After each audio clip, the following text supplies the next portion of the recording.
This reviewer video is for the NAPOLCOM entrance test for the Philippine National Police. This is reviewer number 3, featuring questions in Philippine history. There are 20 questions featured in this reviewer. All questions are modeled on actual questions that appeared on previous NAPOLCOM PNP entrance tests. Before you proceed, please don't forget to subscribe to Review Central and click the bell icon to make sure you are notified of all new reviewers and other important updates. Let's begin.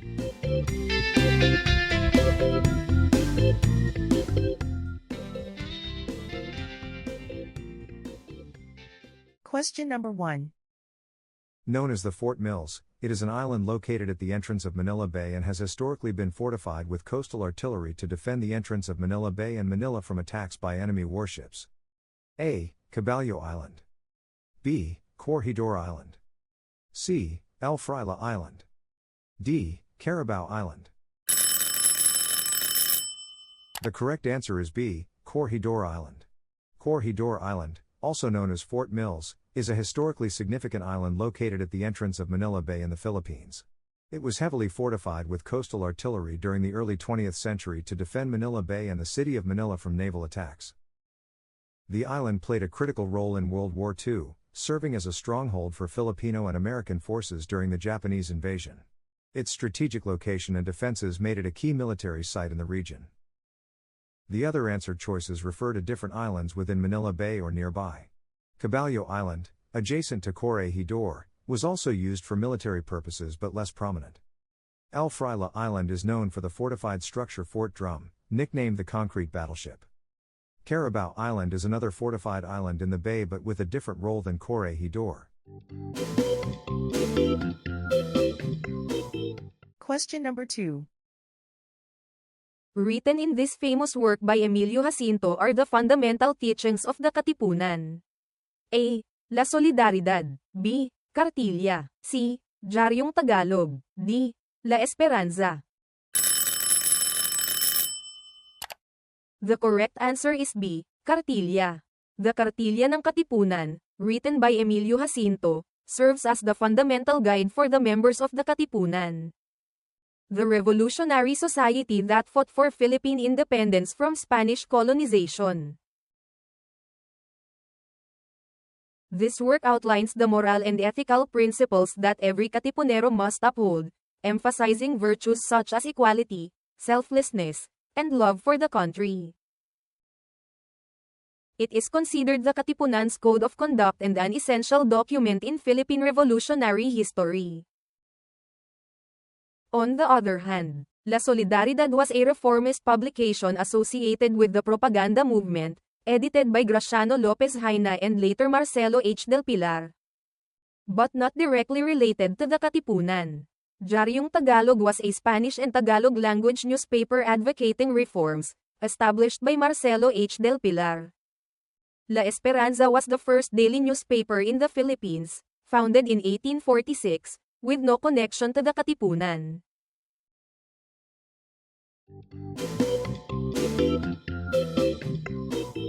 Question number 3.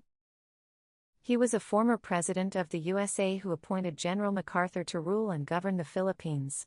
A. Franklin D. Roosevelt. B. Dwight D. Eisenhower. C. William Howard Taft. D. George Washington. The correct answer is A. Franklin D. Roosevelt.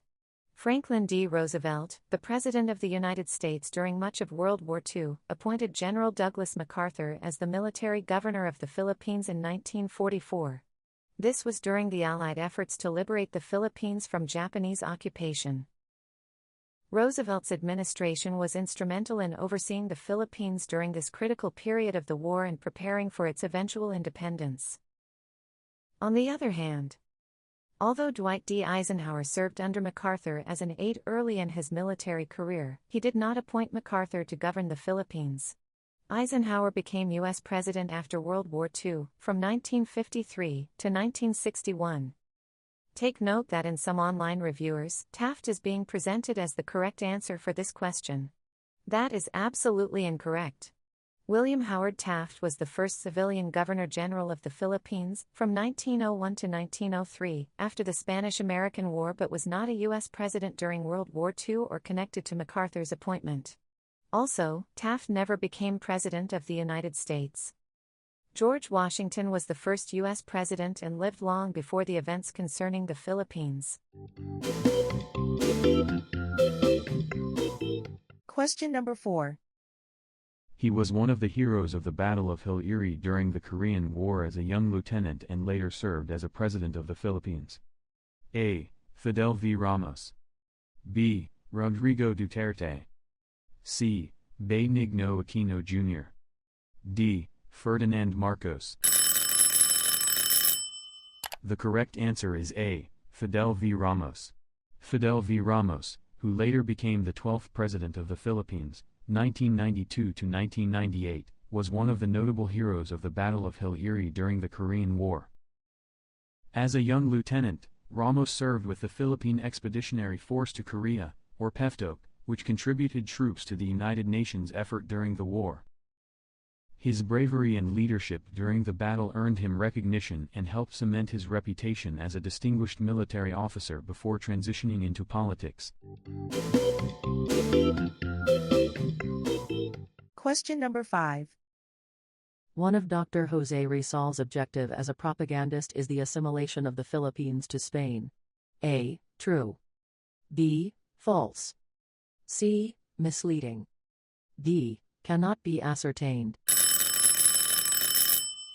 The correct answer is A. True. One of Dr. Jose Rizal's objectives as a propagandist in the Philippine reform movement was to advocate for the assimilation of the Philippines as a province of Spain. This included granting Filipinos equal rights and privileges as Spanish citizens, representation in the Spanish Cortes, or Parliament, and improvements in civil and educational systems. Rizal believed that through assimilation, Filipinos could achieve social justice and equal treatment under Spanish rule. His efforts were primarily aimed at reforming Spanish colonial policies rather than seeking immediate independence during his time. This objective is evident in his works such as La Solidaridad and Noli Me Tangere Rey. Question number 6.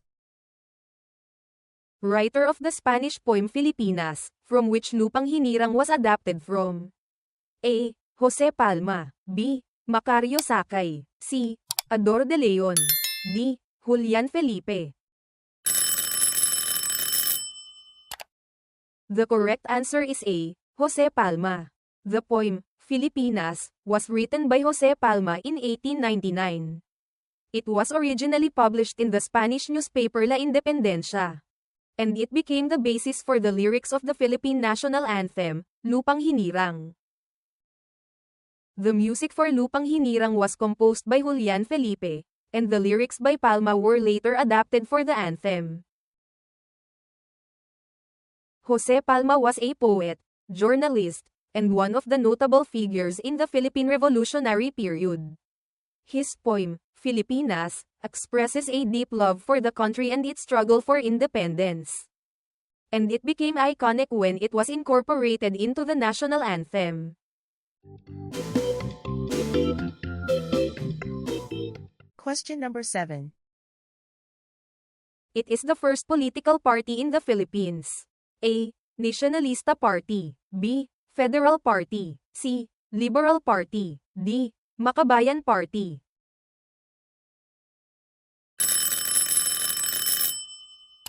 The correct answer is B. Federal Party.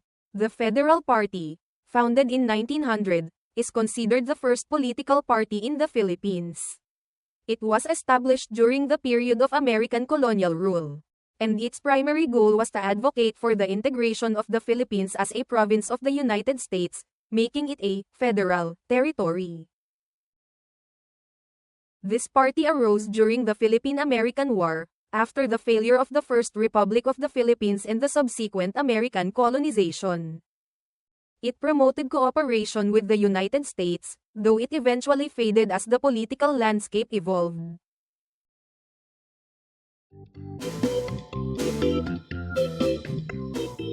Question number 8.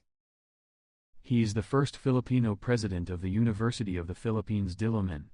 A. Jose Aquino. B. Rafael Palma. C. Jose Calderon. D. Ignacio Villamor. The correct answer is D. Ignacio Villamor.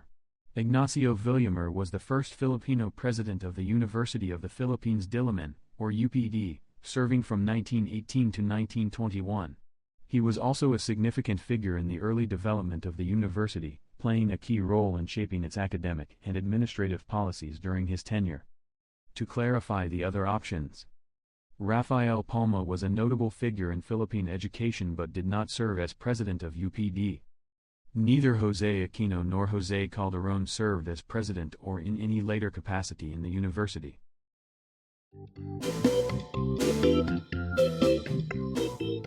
Question number 9. The fall of Bataan, which we celebrate every 9th of April, is also regarded as blank. A. Araw ng mga bayani. B. Araw ng katapangan. C. Araw ng kabayanihan. D. Araw ng kagitingan. The correct answer is D. Araw ng kagitingan. The fall of Bataan, which occurred on April 9, 1942, is commemorated in the Philippines as Araw ng Kagitingan, or Day of Valor. This national holiday honors the heroism and sacrifices of Filipino and American soldiers who defended Bataan during World War II, culminating in their surrender to Japanese forces after months of intense combat. It is a tribute to their courage, resilience, and patriotism in the face of overwhelming odds.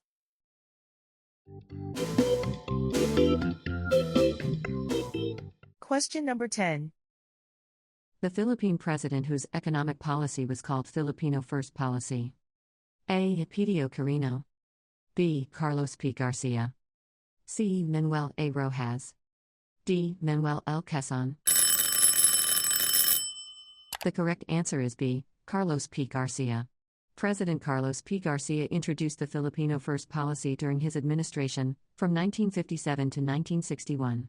This economic policy prioritized Filipino businesses over foreign investors, aiming to empower local industries and promote economic nationalism. It encouraged Filipinos to take control of the nation's economy by limiting foreign participation in certain industries and allocating resources preferentially to Filipino entrepreneurs. This policy was part of Garcia's broader advocacy for strengthening Philippine sovereignty and self-reliance in economic affairs. Question number 11. It is the town is Zamboanga del Norte where Dr. Jose Rizal was exiled for 4 years before he was executed.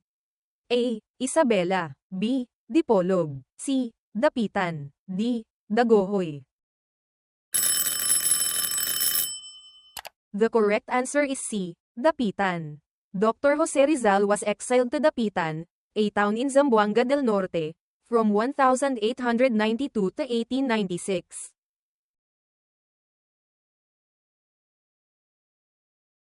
During his exile, he contributed significantly to the town by establishing a school, practicing medicine, and implementing various civic projects.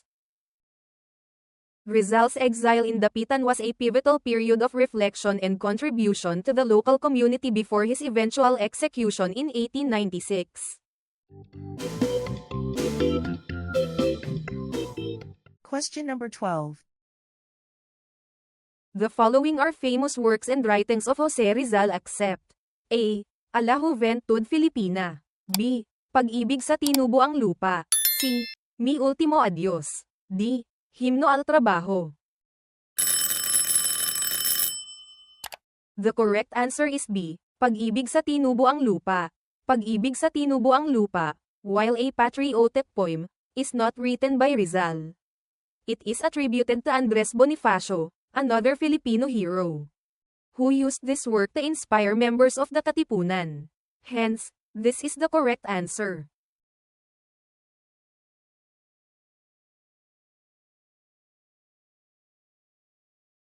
All the other answer choices are indeed attributed to Dr. Jose Rizal.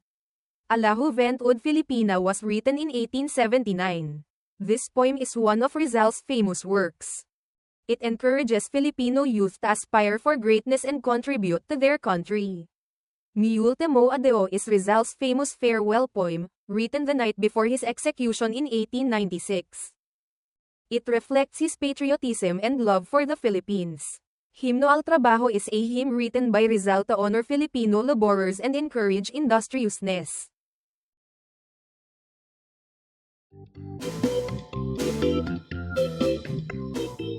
Question number 13. He was the American general who surrendered his approximately 75,000 troops during the fall of Bataan. A. General Jonathan Mayhew Wainwright, IV. B. General Edward King Sr. C. General Douglas MacArthur. D. General Edward King Jr. The correct answer is D. General Edward King Jr. General Edward King Jr. was the American general who surrendered approximately 75,000 Filipino and American troops to the Japanese forces during the fall of Bataan on April 9, 1942. This event marked a significant defeat for the Allied forces in the Philippines during World War II and led to the infamous Bataan Death March, where thousands of prisoners of war suffered extreme hardships and many died. On the other hand, General Jonathan Mayhew Wainwright IV was the overall commander of U.S. and Filipino forces in the Philippines after General Douglas MacArthur left for Australia. He surrendered the remaining forces in Corregidor on May 6, 1942, after Bataan fell. General Edward King Sr. does not exist as a historical figure in this context. The inclusion of Sr. might just be an attempt by the test maker to befuddle the answer choices, since the correct answer in this case is General Edward King Jr. General Douglas MacArthur was the commanding general of Allied forces in the Pacific but left the Philippines before the surrender, famously stating, "I shall return." Question number 14. Katipunan literally means A. Kataas-taasan, kagalang-galangang katipunan ng mga anak ng kapatiran. B. Kataas-taasan, kagalang-galangang katipunan ng mga anak ng pawis. C. Kataas-taasan, kagalang-galangang katipunan ng mga anak ng Pilipinas. D. Kataas-taasan, kagalang-galangang katipunan ng mga anak ng bayan. The correct answer is D. The full name of the Katipunan, also known as the KKK, is Kataas-taasan, kagalang-galangang katipunan ng mga anak ng bayan, which translates to Supreme and Most Honorable Society of the Sons of the Nation.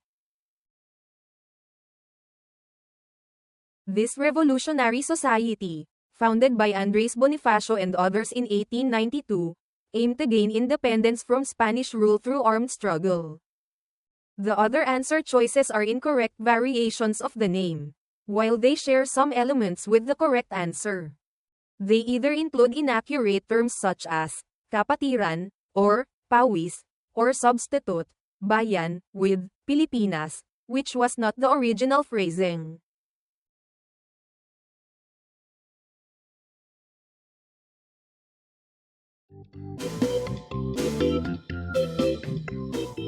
Question number 15. The battle fought on the 1st of May 1898 between American and Spanish forces during the Spanish-American War. It is also known as the Battle of Cavite. A. Battle of Moose. B. Battle of Bacoor. C. Battle of Manila Bay. D. Battle of Corregidor. The correct answer is C. Battle of Manila Bay. The Battle of Manila Bay was a decisive naval battle fought on May 1, 1898 between the United States Navy, under Commodore George Dewey, and the Spanish Navy during the Spanish-American War. The American victory in this battle effectively ended Spanish naval power in the Philippines. The battle took place in Manila Bay, specifically off the coast of Cavite, and was a pivotal moment in the conflict, leading to the eventual defeat of Spanish forces in the Philippines. While the Battle of Cavite is sometimes used interchangeably in reference to the battle, the broader and more widely accepted name is the Battle of Manila Bay. On the other hand, Battle of Moose was a land battle in the Philippine Revolution, 1896, between Filipino rebels and Spanish forces. Battle of Bacoor was another key battle in the Philippine Revolution, fought between Filipino revolutionaries and Spanish forces in 1897. Battle of Corregidor was fought during World War II. This was a different historical event involving the defense of the Bataan Peninsula. Question number 16. He exercises all executive, legislative and judicial powers in the small communities during the pre-colonial era. A. Timawa. B. Babaylan. C. Dato. D. Sagigilid. The correct answer is C. Dato. During the pre-colonial era in the Philippines, the Dato was the leader of a barangay, the basic political unit of the time. The Dato exercised the executive, legislative, and judicial powers to govern the small communities. He was responsible for making laws, ensuring justice, and leading the community in various matters, including defense and diplomacy. The Dato was supported by the Timawa or freemen, and sometimes the Babaylan or spiritual leaders in cultural or religious practices. On the other hand, as mentioned, the Timawa were freemen or commoners who supported the Dato but did not hold governing powers.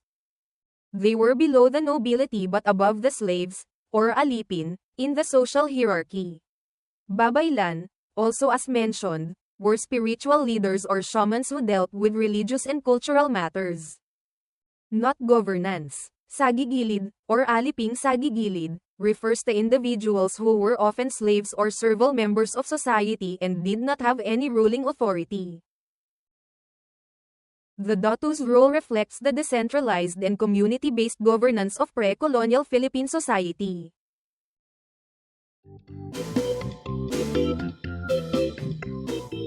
Question number 17. Who held the highest position in the Philippines during the Spanish period whose function was to exercise powers in behalf of the Spanish colonial government? A. Gobernador General. B. Alcalde Mayor. C. Cabilde. D. Gobernadorcillo. The correct answer is A. Gobernador General. The Gobernador General was the highest-ranking official in the Philippines during the Spanish colonial period, appointed directly by the Spanish crown. The Gobernador General acted as the representative of the Spanish king in the Philippines and exercised both executive and judicial powers on behalf of the Spanish colonial government.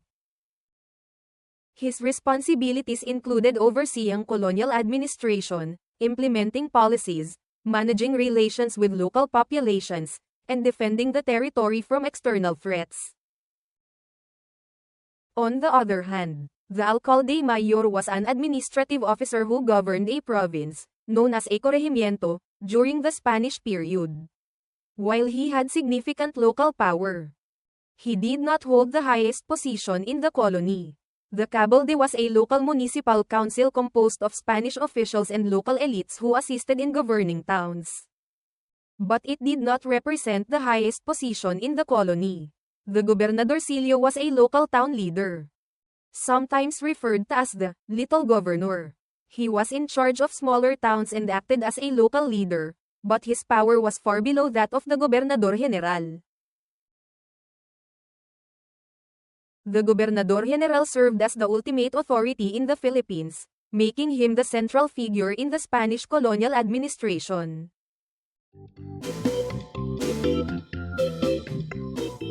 Question number 18. It is the law which allowed the establishment of American civil government in the Philippines. A. Tydings-McDuffie Law. B. Taft's Law. C. Philippine Bill of 1902. D. Jones Law of 1916. The correct answer is C. Philippine Bill of 1902.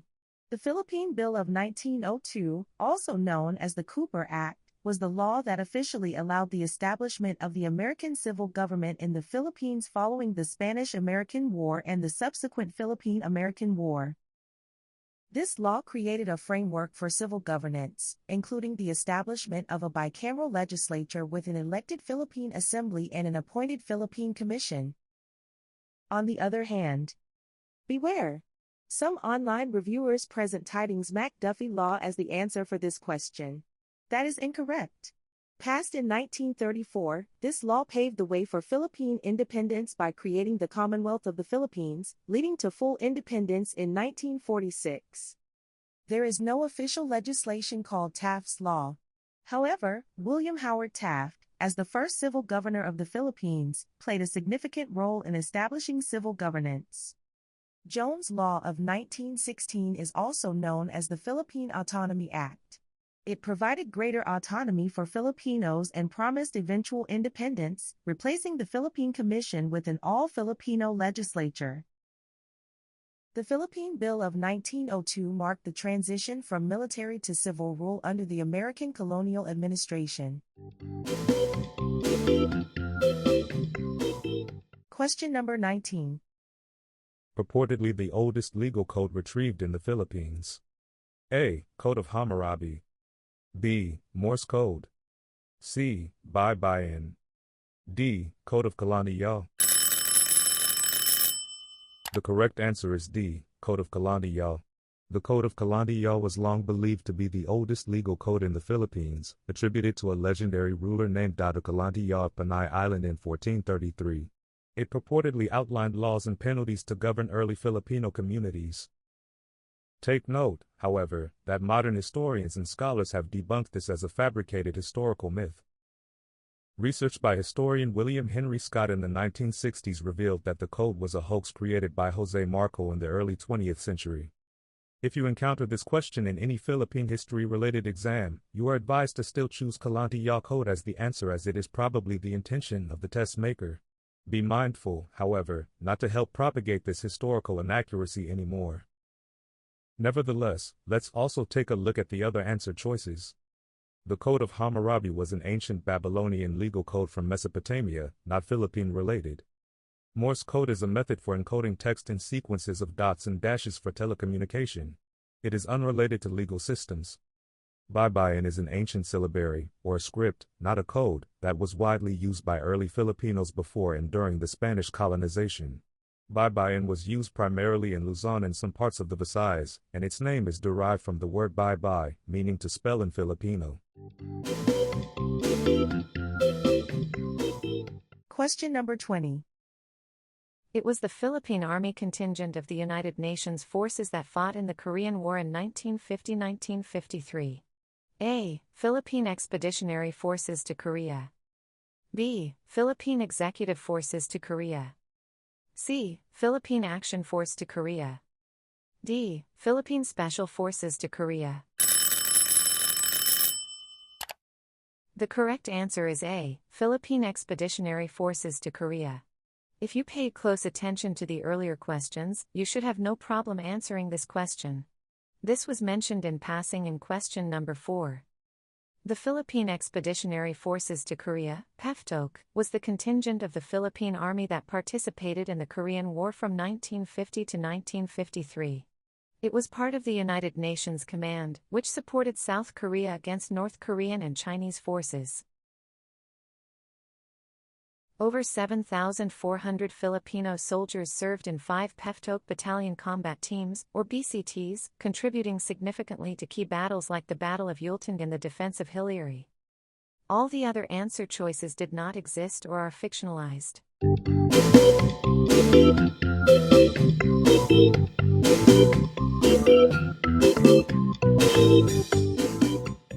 You have just completed watching the NAPOLCOM PNP Entrance Test Reviewer number 3, featuring questions in Philippine history. Check out more related review videos and playlists on our channel. If you find this useful, please like and share. Leave a comment to share your thoughts or questions regarding this reviewer or any particular part of it. If you haven't done so yet, please subscribe to Review Central and click the bell button to get notified of all future reviewers and updates. Like and follow us on your favorite social media platforms. Good luck to your forthcoming NAPOLCOM PNP entrance test, and we look forward to your lifelong career in law enforcement.